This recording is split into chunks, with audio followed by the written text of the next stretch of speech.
Hi friends, a very warm welcome to our channel. I am Chanda Mama and this is your Chanda Mama bringing you a story titled The Dwarf. Published in the Champak, this is a Jataka tale. So let's move towards the story.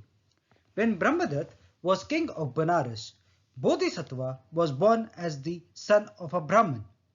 He was a very short person, so he was called a dwarf. At an early age, he went to Takshashila and studied archery under a teacher and attained mastery in that science. Having completed his education, Dwarf set out to earn a living as an archer. With this aim in view, he travelled to many lands and saw many kings, told them that he was an expert archer and offered to serve under them. But seeing his short stature, no one took him seriously, and the dwarf could not get a job. He was at a loss as to how he could make a living or put his talent to any use. One day, while he was passing through the weavers' street of a certain village, he saw a stalwart man sitting at his loom and weaving. Dwarf approached the weaver and asked him, "Friend, may I know your name?" "They call me Bhim," the weaver replied. The name suited him. "You are so tall, so well built, and you have such a resounding name," the dwarf said. "Why do you waste your time in weaving? You ought to do better." "What can I do?"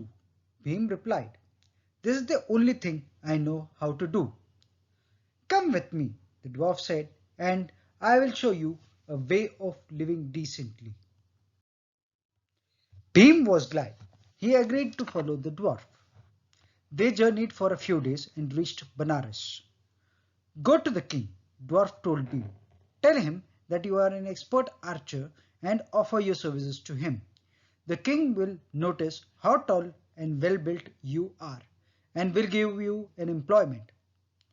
"But I do not know any archery," Bhim protested. "That doesn't matter. I am an expert archer. Make me your aide. I will be at hand whenever you need me," Dwarf said. So Bhim went and saw the king of Benares, told him that he was an expert archer and was promptly employed as the king's archer and a salary of 1,000 rupees a fortnight. Dwarf got employed as an aide to Bhim. Both began to live comfortably on Bhim's earnings. After a time, a certain tiger began to haunt the highway that led to the city of Benares and pounce upon wayfarers. There was panic among the people, and the king had to do something about it. The king sent for the Bhim, the archer, and said, "Oh Bhim, there is a tiger and such part of the highway menacing the travelers. Go at once and kill it." Bhim agreed to kill the tiger, took leave of the king, and came home.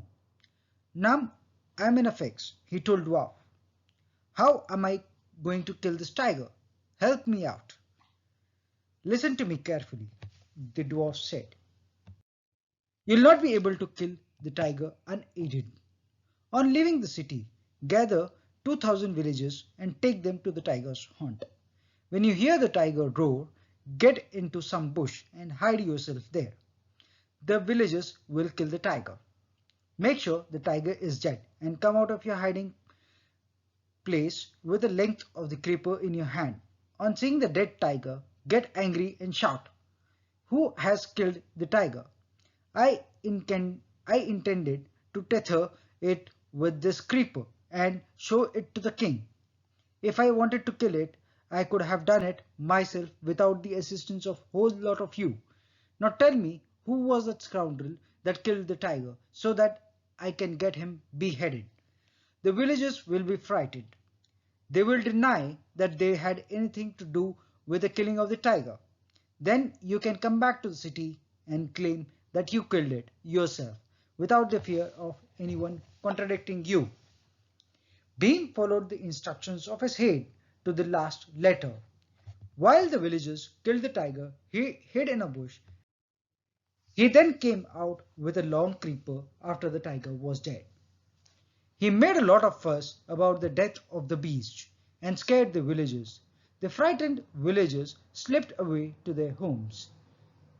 Then Beam returned to the city pompously, saw the king and said to him, "Sir, the highway is once again safe for the pedestrians."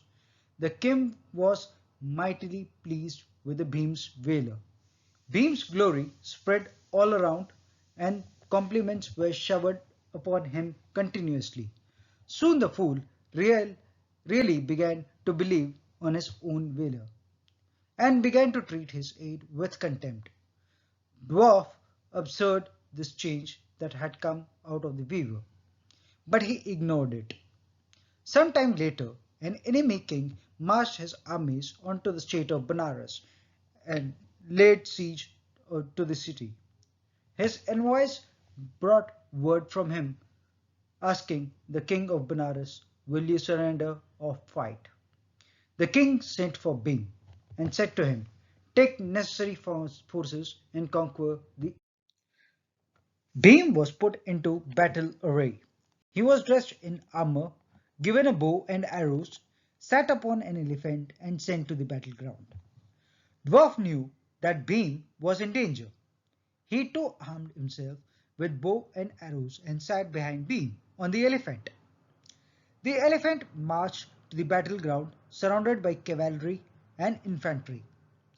Bhim began to shake with fear as soon as he saw the orderly lines of the enemy soldiers before him. Sweat began to pour out of him profusely, while his hands and feet went numb with cold. He made an attempt to slip off the elephant and escape. Had not Dwarf frustrated this attempt and tied him up securely to the elephant, Bhim would have been trodden to death under the hooves of the horses. Now, Dwarf took command of the situation on his own initiative. He spurred the elephant on into the enemy ranks, raining arrows onto the enemy all the while. No one could halt him, and he made straight for the enemy king, scattering the enemy forces. Soon the enemy king was wounded, defeated, and taken as a prisoner. As soon as Dwarf returned victorious from the battleground, the king knew that he was the real archer. He at once made him the king archer in Bhim's place. The dwarf gave Bhim a good number of gifts and sent him away.